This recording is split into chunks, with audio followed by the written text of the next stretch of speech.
It's time for another episode of I Am Northwest Arkansas, the podcast covering the intersection of business, culture, entrepreneurship, and life in general here in the Ozarks. Whether you are considering a move to this area or trying to learn more about the place you call home, we've got something special for you. Here's our host, Randy Wilburn.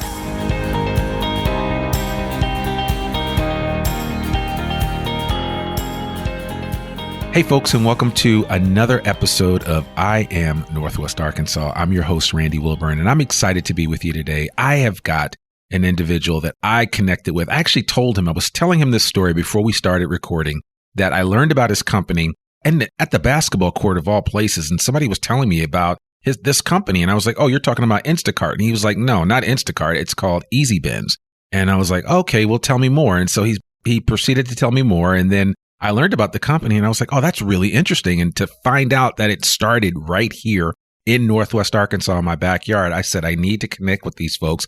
And finally, because of the serendipity of Northwest Arkansas, we have mutual friends, and Aaron was able to connect me with James Farmer, and James is the founder of EasyBins. And James and I are sitting here in his office right up almost off of 412, and I can't think of the name of this road, but it's the same road that takes you the back way to X&A. And trust me, folks, I'm not good with road names, but I do know where I'm going. So that's the most important thing. But without further ado, and the Aaron that I was referring to is Aaron Marshall. Aaron is with BCS, and Aaron is a good guy. I've heard him speak several times. He spoke to our Rotary group, and we became fast friends. He's just doing some amazing things here in this local community and really giving back, especially to the homeless community and to those that, you know, have less than a lot of us have. And he just has a heart to serve that way. And so big shout out to Aaron. But without further ado, I want to welcome James Farmer to the podcast. James, how are you doing? Good. Hey, everybody. Randy, thanks for having me today. Absolutely.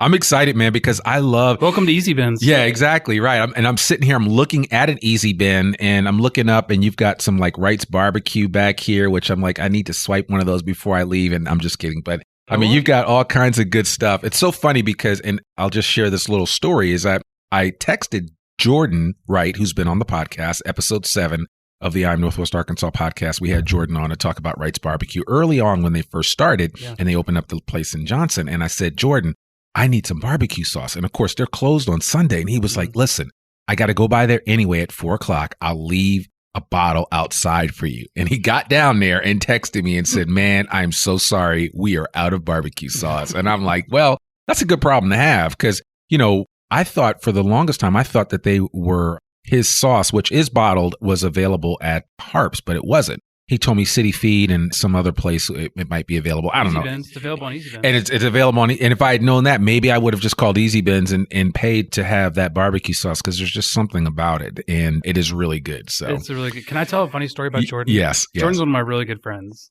Okay. And he's a special friend. He's so much fun to be around. And Jordan and I went to Colorado a couple years ago together. And my dad lives out in Colorado. And we were going to go stay with my dad overnight. And we get out there, and Jordan, as a gift to my dad, brings a whole brisket. So he cooks up a brisket. My dad's letting us stay with him for a couple of days. And Jordan's like, I'm going to bring a brisket for Jim. So he hauls this thing to the airport, brings it on the airplane, everything. Mind you, my dad's a single 70-year-old male. He eats no meals at home, has no food in his refrigerator. We get out there, and Jordan gives him this brisket. I mean, these things like $150, you know? Yeah. And my dad puts it in the freezer. We have a good time, so and so, where we leave. Like a month later, I called my dad and I was like, hey, Dad, where's that brisket? Like we were going to have a party out there. He was having a party. I was like, why don't you serve the brisket? And he's like, oh, I threw it away. I didn't want it. Threw it away. I was like, Dad, that was a really nice brisket Jordan gave you. He's like, well, I was taking a room in my freezer. The funny part is Jordan kept on asking me like, hey, did your dad like the brisket? Right. I was like, oh, man, he hadn't eaten it yet. Finally, another friend told him, he's like, dude, he threw it away. It's in the dump. Oh, my goodness. So wow. Yeah, Jordan hasn't taken another brisket out since then. I guess not, man. That pains my heart. And I don't even eat red meat, but that pains my heart to hear it. So I used to like a good brisket back in the day when I did eat red meat. So it's good brisket. No, it is. I mean, that and the candied bacon, I mean, the burnt ends and all that other stuff that Jordan makes is just, every time I walk in there, it's absolute torture Of course, what I get, and don't judge me, folks that are listening, I get the salad with some barbecue chicken on there, of course, some smoked chicken. And that's really good, though. And their wings are actually really good. Sorry, Nate. Their wings are good. They're up there with yours, Nate. There's only a few people's wings that I really like.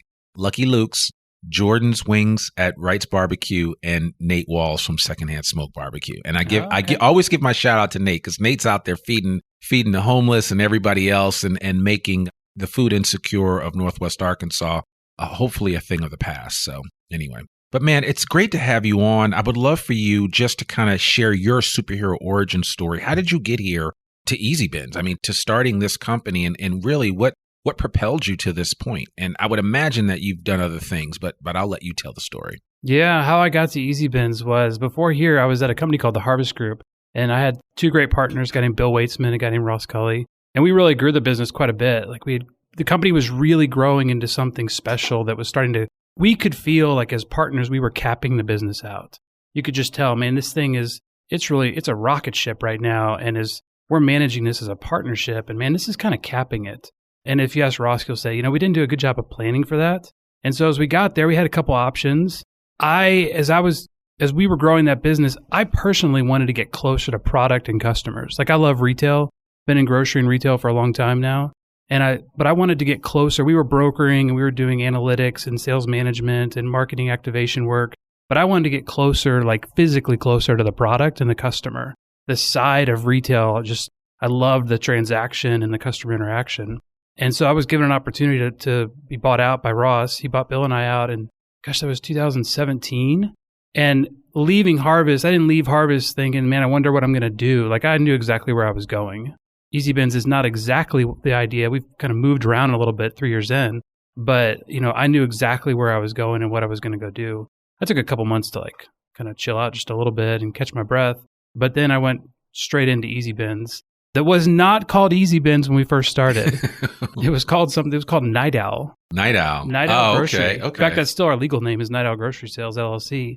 Wow. But it's funny, man. I would go around and I would talk to people, and we changed the name because it didn't work. Like Night Owl, right? Kind of creepy. But then it's kind of sounded like an adult entertainment place.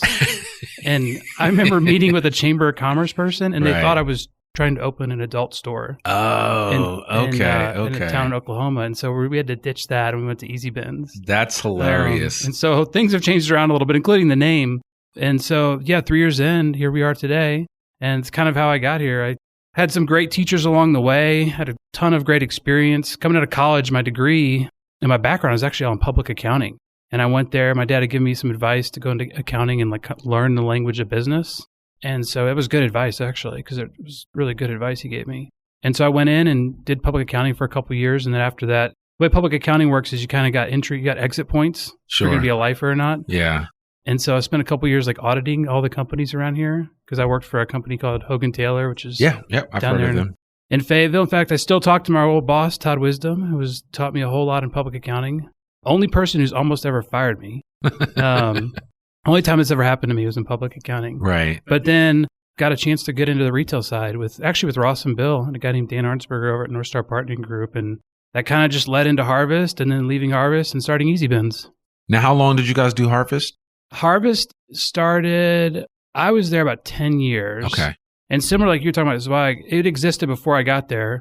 And I worked there for a couple of years and then bought part of the company from Bill and Ross. Yeah. And then we had a really good ride together. And eventually we were like, okay, we either need to sell this thing or like one person needs to own it. Right. And take it forward, because the partnership, like, we're going to cap this thing out. Yeah. It can't go where it needs to go. I'd love for you just to quickly speak on that, because people listening to this, there are people right now, like I've said, that pandemic has brought about a lot of people thinking about starting a business, maybe going into a partnership or something like that. What would your advice be to somebody about starting a business if they're working with somebody else? Are you a for or against partnerships? I mean, I can just speak from my experience. I mean, some of my best friendships I have today are from partnerships. And Ross and I went on a walk 2 weeks ago. Okay. And, there's something special about somebody you've been through a partnership with. You can do that with today. Right. There's just a special connection. You've kind of done all the emotions together. You've cried, you've laughed, you've fought, you've done everything, right? Yeah. And when you can just kind of like hold space with each other after that, it's a special place, but it takes a lot of work to get there. Yeah. It takes a lot of work to get there. But if you can get there, it's a special place you can hold with each other. I think from my experience, it would just be about like, make sure you plan, like understand the endpoint. Right. Right. You know, as a partner, especially as entrepreneurs, we get so excited about the beginning point right now, which is good. Like you got to put a lot of energy into where you're about to go. Sure. But having really clear understanding and agreement, like here's the endpoint we're going. It may change, but we need to have a common beginning, like endpoint we're going towards. Yeah. And we need to have agreement. Like if we're going to change that, we need to both agree on that. That's kind of probably like, that's the spot I missed for sure. And some place I see a lot of people miss. Because at the beginning, everything's great.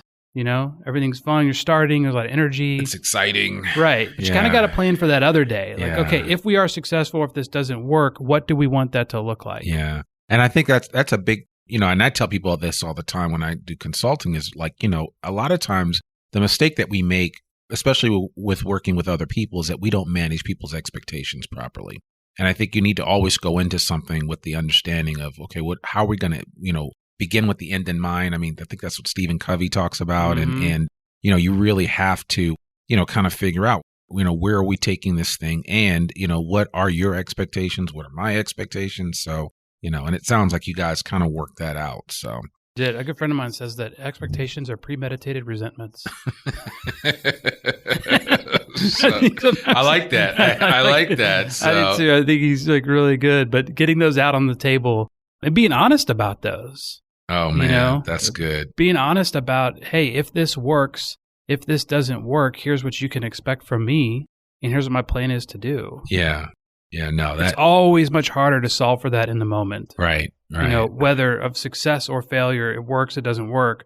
Either one of those, it's really hard to solve for that in the moment.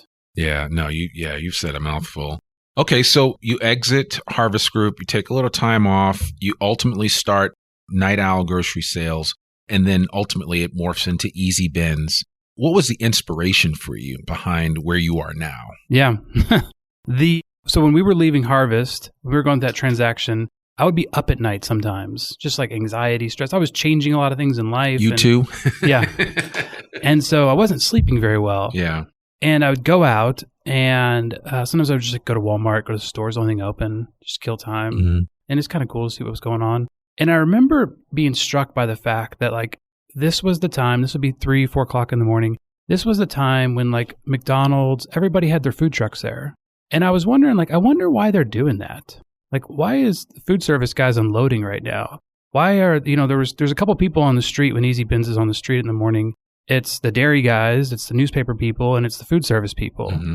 And I was just like, I wonder why they're doing it that way. And so I really started looking at like the food service industry of how do they move food around? Like we're going to go into the last mile business. Let's learn from things that work and understand like what are the best practices that exist and how can we morph and modify those best practices to suit the consumer and the retailer, the consumer and the shopper that we go after. Right. But not start from, there's no reason to start from scratch. Like, I don't think they're delivering to McDonald's because the delivery guy's a morning guy. Right. Like, there's real business reasons behind that. Yeah. And so that honestly was like one of the biggest inspirations for me, was just being struck by like, I wonder why that guy's unloading right now. And it turns out he's unloading because it's very efficient. Like, it's very efficient. It's very non-disruptive to the store. There's no friction. It's very efficient from a cost standpoint. Your accident rate goes way down because there's no other cars you can hit on the road. Right. All of the other things that are issues during the daytime, you have new issues at night, but all those other issues kind of just go away. Right. Yeah. Frictionless, like you said. Yeah. So, yeah, that's interesting. Okay. So you started EasyBins. I'm assuming that you give the audience, those that are the uninitiated, a little bit of a walking tour of all that you do at EasyBins, just so, especially for people that may want to say, hey, I want to try out the service. I know that they're local here, and that's exactly something that I need. Yeah. So at EasyBins, we like to think of the first movers, companies like Instacart, Shipt, Postmates, DoorDash. DoorDash is really restaurants, Grubhub, getting into grocery now. They connected a store to your door. In fact, that's the phraseology they use. We'll connect the store to your door. What we do at EasyBins is we connect the market to your door. And so instead of being limited by an individual store, I want organic chicken from this store, I'm gonna only be allowed to get items that are in this specific physical location's assortment. We say, hey, as a customer, like, you're kind of getting used to getting everything you want all at once. We're going to offer you and let you buy in a single cart all the different items in the cart so that you're not really tied to the proximity of one store, because for a couple reasons. Like, one, there are some brands that only sell to certain retailers. So if you want science diet dog food, you can't get that at Harps. You can't get that at Kroger. You can't get that at Target. You have to get that at Petco. But you might want organic chicken from Whole Foods along with Quaker Oats oatmeal. And for you as the shopper, that's like 3 or 4 trips. That's a couple hours, right? If you're getting it delivered, those are multiple delivery times you've got to schedule now, multiple delivery fees you've got to pay or memberships you've got to have. And it's just really heavy, right? So with EasyBins, we just give you one search bar and you can build a basket and check out with all those products from different places. In fact, we kind of just remove the physical location from the store, from the equation. Yeah. So you don't have to think about it. And you just have the assortment of everything you want to buy right in front of you. The other thing it does, and it's kind of behind the scenes, is because of the way we operate, this is a technical term, we cross-pick everything. So if you're going to order, grocery delivery from a store, if you get grocery delivery from Harps, you're going to get delivery based on assortment and availability in one store. When our pickers are going out, they're picking everything all at once. And so if organic chicken, I always use this example, is out at store ABC, this person in store DEF can see that it's out and they're going to get it in their store. And so as a result, like our out-of-stock rates and substitution rates go a lot lower than historically you'd see in online grocery. And that's funny you say that, because as you're walking me through this whole process, I'm thinking about my wife, right? Who is, God bless her, that's her thing, is she goes to multiple places to shop. We shop primarily at Ozark Natural Foods. She goes to Ozark Natural Foods. She goes to Whole Foods for some things. She goes to Walmart. And it's like, everything she wants isn't under one roof. And that's just the reality of the shopping habits of some people, right? And so I think that's always a challenge for her. But just, you've reduced that friction of having to go to those different places through EasyBins and making the widest assortment of or collection of items available to an individual. So I love that. And as a matter of fact, just now hearing this, I'm going to tell her about it, because I think she needs to maybe try you guys out and see how that goes, because it might save her life. Because that's the biggest thing she complains about. She doesn't mind shopping. It's just the fact that she's got to go so many different places. Yeah, it's all the different places to go. Yeah. So we like to say we changed the what, how, and where. Yeah. And so the where and the how, we made a couple of different pivots, and just like we give our customers a different experience than they would have with other places, like Instacart, Walmart, Kroger, Shipt. And that is, instead of having 2-hour delivery, we call same day 6 and 6. So we're in every neighborhood every 12 hours, 6 a.m. and 6 p.m. We do that so that, because our target, like the target we go after and the customer that uses EasyBins, they're not doing their stock up trip. We don't see $200 baskets, $300 baskets. In fact, we see a lot of $40 baskets. That's our average basket size right now. They're stocking up. They're filling in. It's a last minute trip. And typically they're ordering at the bookend of the days, really early in the morning before they go to work, so that it's waiting for them on their porch. Yep. Or after they put the kids to bed when their life is a little bit more sane, so that it's there waiting for them in the morning. Those are the two really points of distinction in how we just give the customers a different tool in the tool belt with online grocery. Is we have these different delivery experiences. You know that it's always going to be available. There's no question, like, is the time slot full? You know that every 6 and 6, it's always available. If I order by noon, I get it that day. If I order before 10 p.m., it's going to be there next morning. And so as a result, we see most of our baskets come from multiple stores, and almost all of our orders come early in the morning or late in the day. Yeah. Wow. And so tell me, I guess, as we look at, it's at the time of recording this, we're February 2021. I can't believe that, first of all. That's crazy. We're a year into this pandemic, and it's the big P word that everybody talks about, the elephant in the room, the pandemic, COVID-19. How much did that fundamentally change your business model, if any, starting last February? Yeah, it definitely fundamentally changed it. COVID pushed our category ahead 5-6 years. Really? At least. Okay. At least. It did the same as billions and billions and billions of dollars of marketing to change, because household penetration of online grocery before the pandemic was in the single digits still. Sure. So less than 1 out of 100, 1 out of 150 homes used online grocery before the pandemic. Right now, it's like 1 in 4. And that wasn't projected to happen until 2025, 2027. So it pushed the category ahead in a big, big way that we never had plans to do. Right. We thought we'd just grow with the category. And so it pushed the category ahead in a big way. And it made us get bigger and expand. We used the pandemic to really expand geographically outside of Northwest Arkansas. Okay. And then when the pandemic first hit, volume was astronomical. But, basically a rocket ship took off. It came down, it's not operating the same way. March and April were crazy. Right. I mean, it was unbelievable. We had to cut off volume every day. Really? As some normalcy came in, kind of the fight or flight response wore off a little bit. We saw things normalize a little bit, but for sure, the customers we have today, a vast majority of them, we had no plans of getting anytime soon because it was going to take a lot to get them into online grocery. Yeah. Both sides of the population. It's really surprising. The pandemic, the percentage of population over 65 that started using EasyBins, never in our target market, but really big, really, really big. And so now the question is kind of like, what happens when the pandemic subsides? How much of this behavior is encoded in us now? How much isn't?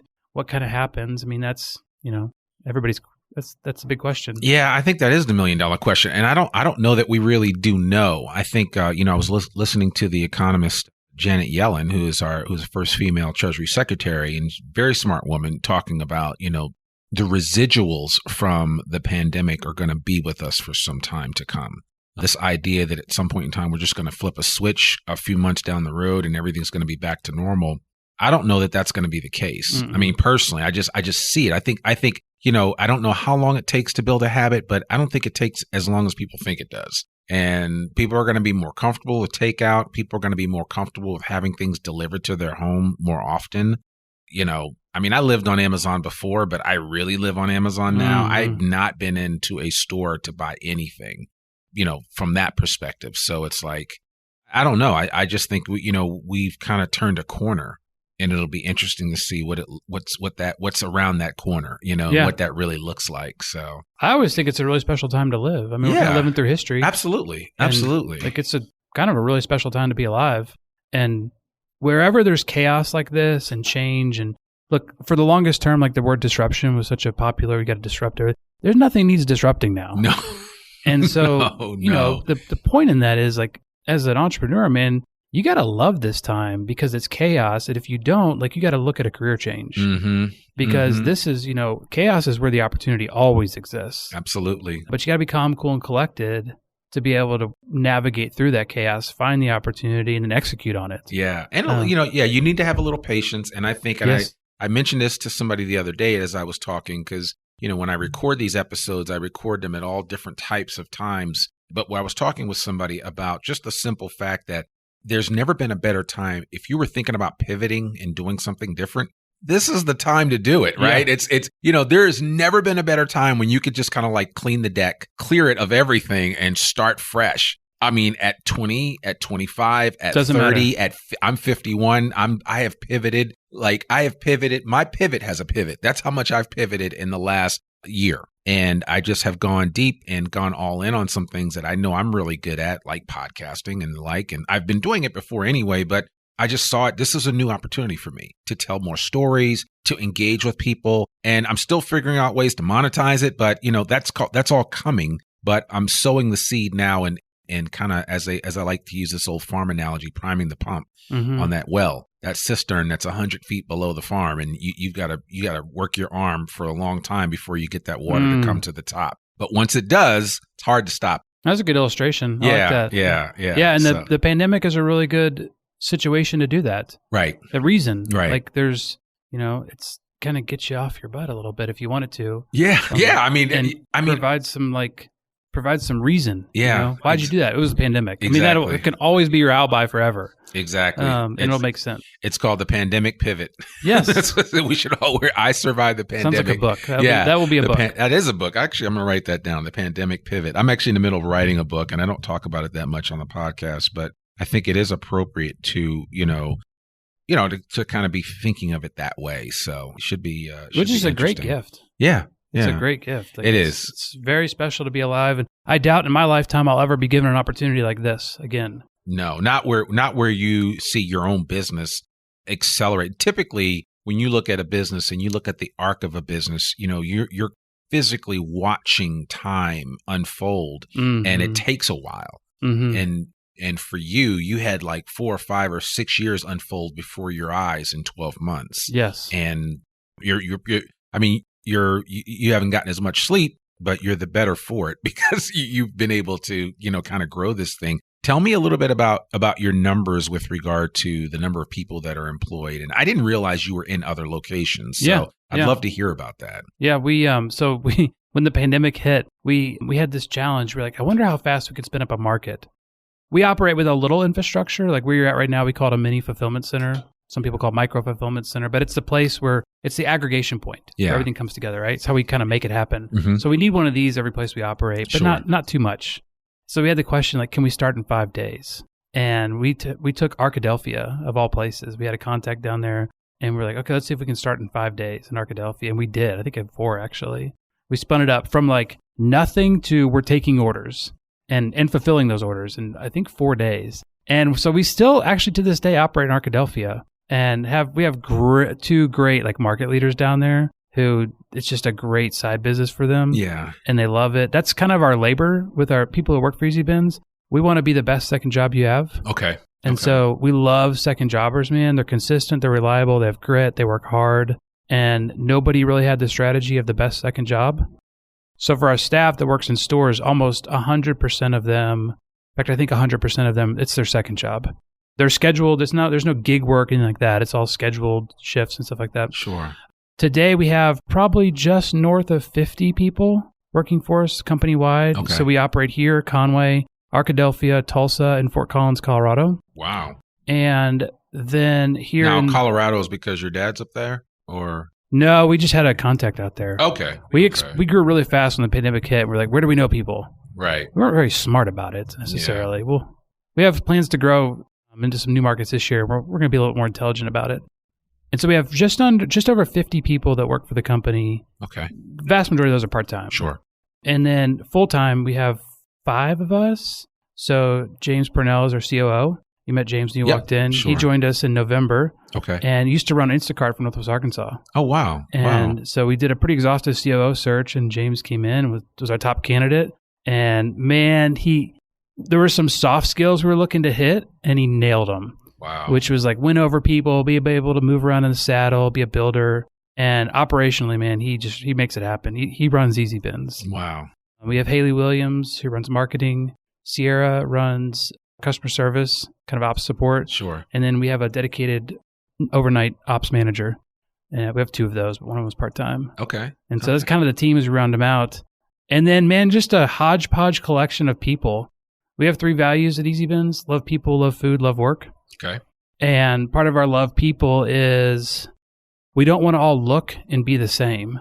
So it's pretty cool. Our social circles don't really overlap too much. Yeah. And it turns out that's really good for business. Like we get much broader reach. We get much broader context of what we're trying to do. And we get like a whole lot better ideas. Yeah. And so we like to like not all look like each other. Like you can just meet really interesting people that work here. They're like every walk of life works here. I love that.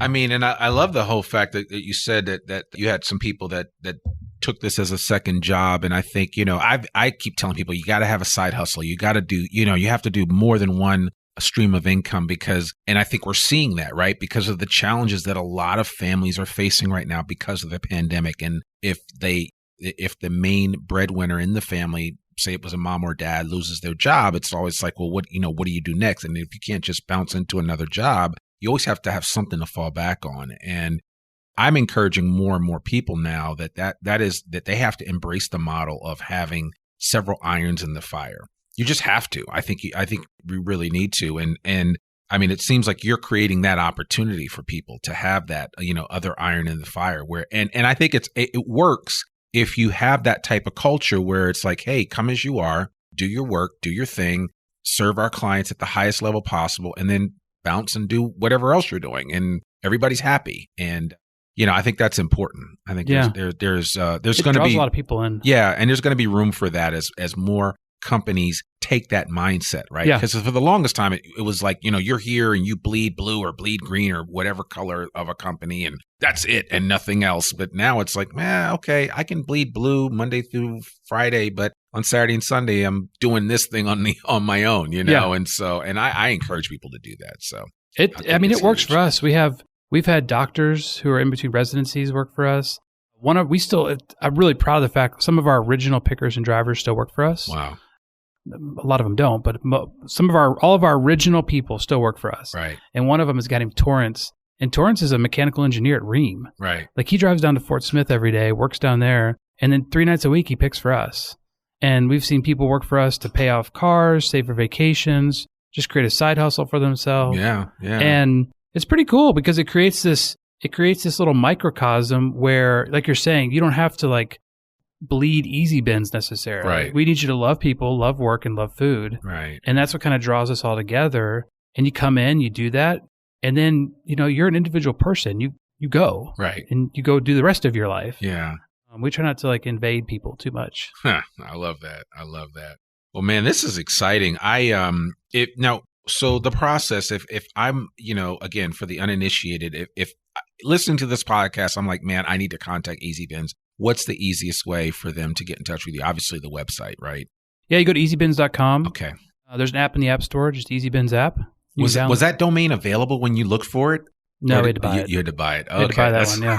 We had to buy that one. I always love listening to those domain stories where you're like, yeah, we had to buy that one. No, we had to buy that one. Okay. We had to buy that one. Okay, yeah. And it was not that bad. Okay, that's good. That's good. Yeah. And, I mean, there's a lot of domain squatters out there that are sitting on some really, and I wish I had the foresight. I remember back in the day, I had some great ideas for some domain names and I just never, I had parableofthetalents.com. I've had some good domains and some that I've kept. I think I still have bostonareahomeinfo.com, which is actually a pretty strong one. I've been looking. I've had several realtors contact me to buy it, so yeah, it's those digital domains, there's some real value. I have some friends that's all they do is buy and sell domains. Yeah, like the broker guys. Yeah, they're making multiple six figures. Yes, easily. Yes, it was not cheap. Yeah, and it was not an easy process, and I don't want to go through it again. No, I hear you. Not changing the name. I hear you. No, that's good. Somebody asked me the other day if we were open to changing the name, and I was why? I was a marketing agency. Oh, okay. And I was back on mine. I was thinking that there's no way we're going to go buy another domain. Yeah. That's a pain in the butt. Well, how are people finding out about you right now? So we use quite a bit of advertising on Facebook, Google. Okay. But frankly, man, like most of our business growth today is through referrals. Yeah. I would say this is a huge word of mouth business. We're we call it a raving fan business model. We didn't create that. That's kind of the business model name. Yep. And so we're always looking for ways to incentivize our customers to tell their people. And then we do. That's how I heard about it. Yeah. Because that person that was a customer of yours. So, yeah. It's such a tactile interaction with us. Like you have this bin waiting on your door.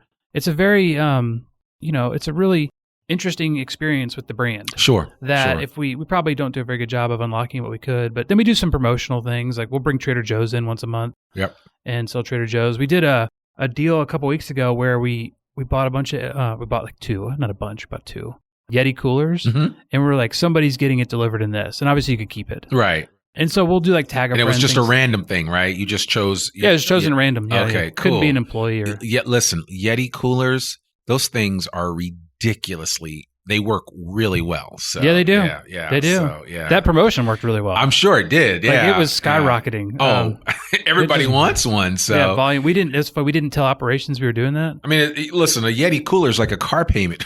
It is. They're not cheap. So and you put that out, and I'm always thinking of different ways to kind of extend the brand of the podcast. And I'm actually working on a campaign right now where I'm going to be slowly doing an awareness campaign, and I'm gonna give some stuff away, and so I've been thinking about creative ways to do that. So I may have to think about a Yeti cooler. Yeti cooler is a good one. Yeah. But I mean, we rely heavily and we incentivize our customers to tell their friends. Okay. And it's a shareable business. Sure. It's a shareable business. Food is a very shareable thing.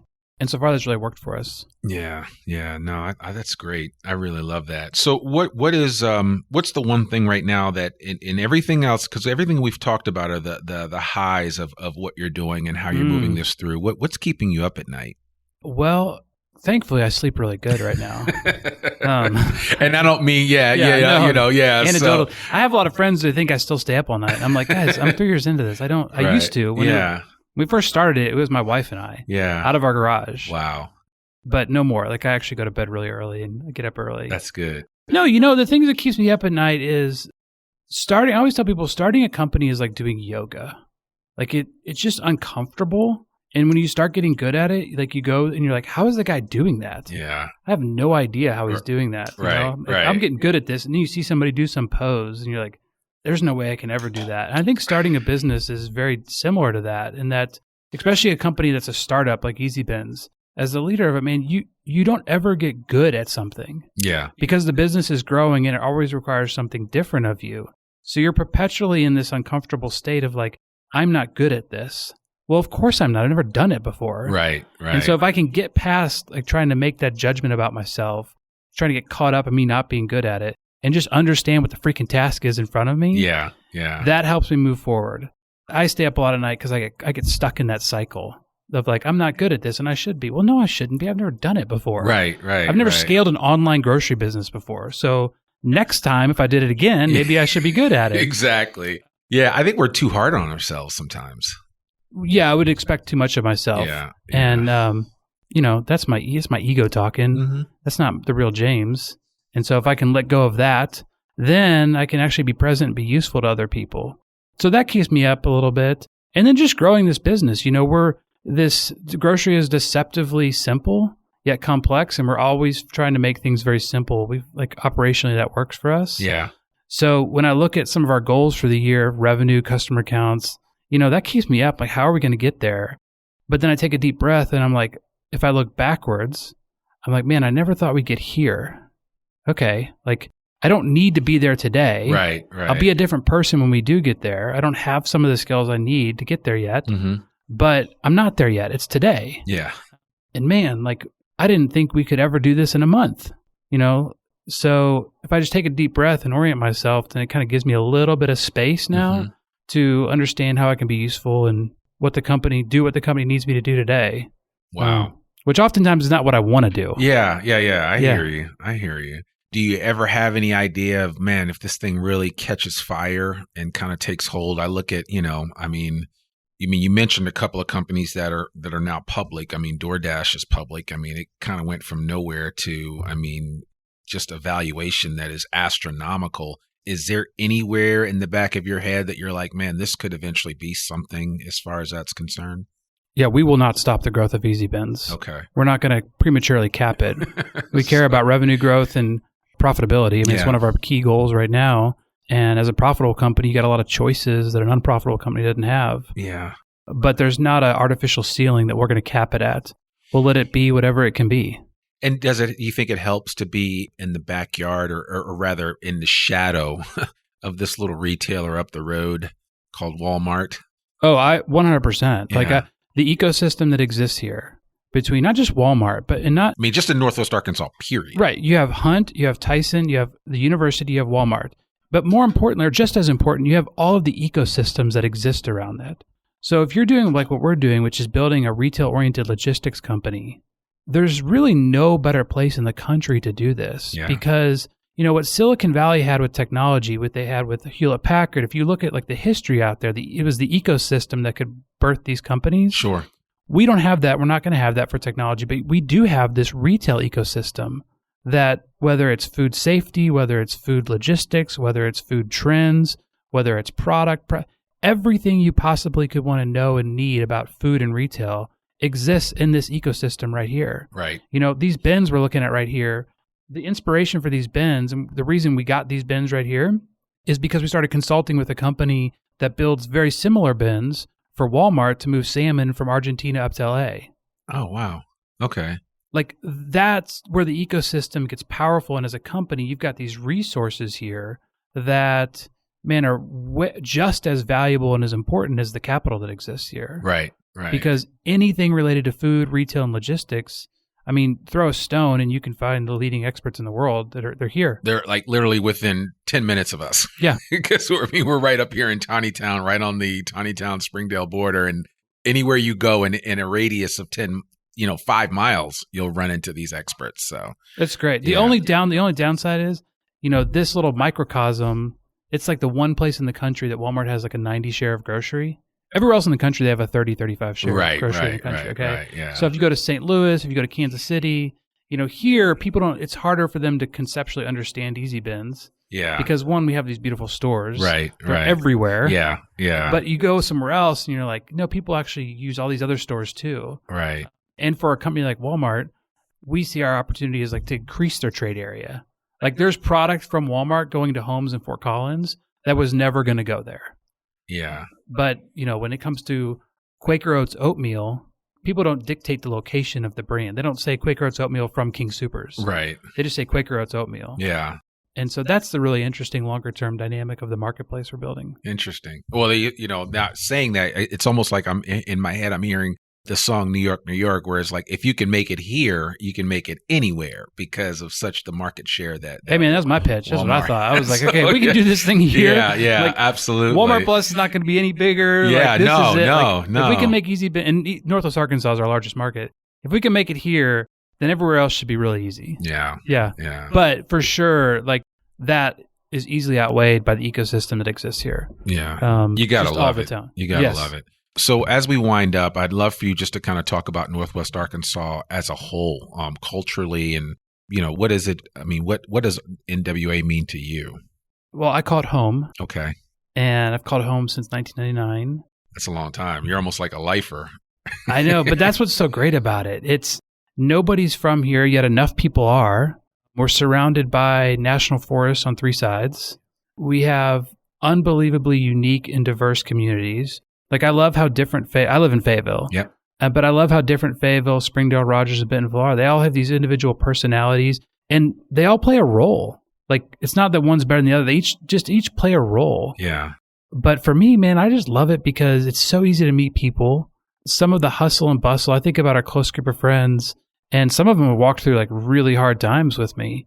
And there's never keeping up with the Joneses. The performance, it just seems like performance is really not an issue. It's just more about connection and community and life and doing that inside, outside, in what's a beautiful area that's just great to live. So, I mean, I call it home, and I've got no plans to change calling it home. I love that. Because it's a beautiful place with really beautiful people. Yeah, no, you're absolutely right. And I think I've said it over and over again on this podcast is that these are some of the most giving folks that I've connected with in a long time. And I just think it's just there's something in the water here in Northwest Arkansas.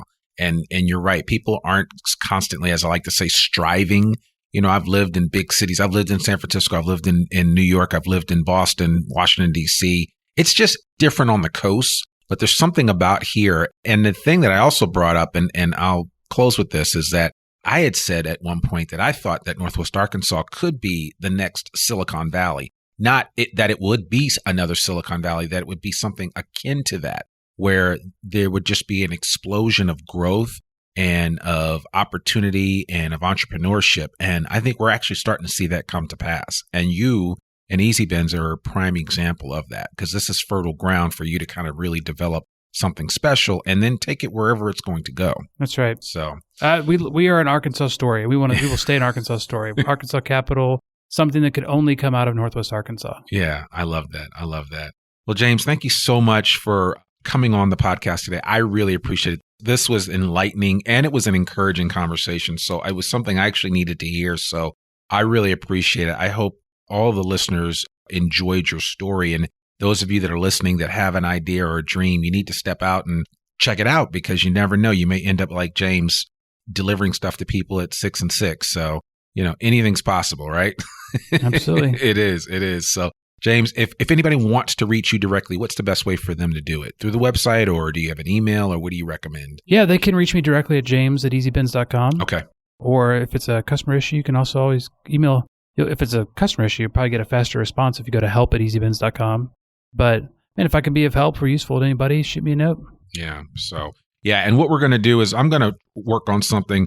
Why don't you give me your quick 15-second commercial for EasyBins? Because we're gonna share that out and make sure we push that out to our I Am Northwest Arkansas community. Oh man! I know I'm putting you on the spot. Yes, but you're the man. But I wanted it coming from you. I need because you to create a 15-second commercial right now on the spot. So go. No, it's fine. You could just we'll piece it together. Total silence. So. Well, what's the why behind EasyBins here in Northwest Arkansas? We're trying to change what's possible with grocery. We changed the what, the how, and the where. And for you, the customer, what that means is we give you access to everything you want to buy, regardless of store. You're not tied to an individual store anymore. And we give you a different delivery experience. We're in your neighborhood every 12 hours, 6 and 6. So you place your order from anywhere. It can come from one store. It can come from 10 stores.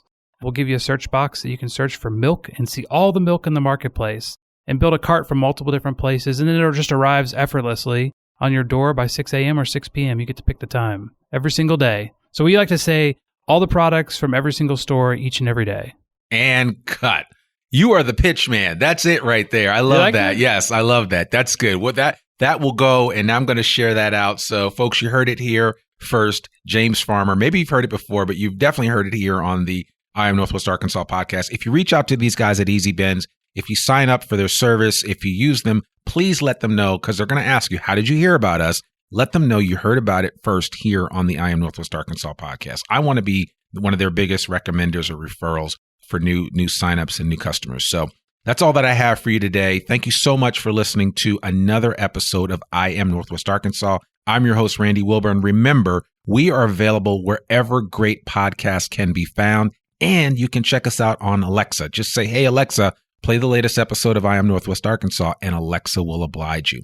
That's all I have for you this week. You can rate or review the podcast on Apple Podcasts. We love reviews. I got an outstanding review a couple of weeks ago. I'm going to read it on another episode. I'm also going to share it on our website because it really moved my heart, and it just reminded me of the why I do this podcast on a regular basis. I will definitely see you guys soon. Remember, the podcast comes out every Monday around noon, somewhere around there. Don't hold me to the noon time, but it comes out every Monday. So keep looking out for a new podcast of I Am Northwest Arkansas. I'm Randy Wilburn, and I will see you soon. Peace. We hope you enjoyed this episode of I Am Northwest Arkansas. Check us out each and every week, available anywhere that great podcasts can be found. For show notes or more information on becoming a guest, visit IamNorthwestArkansas.com. We'll see you next week on I Am Northwest Arkansas.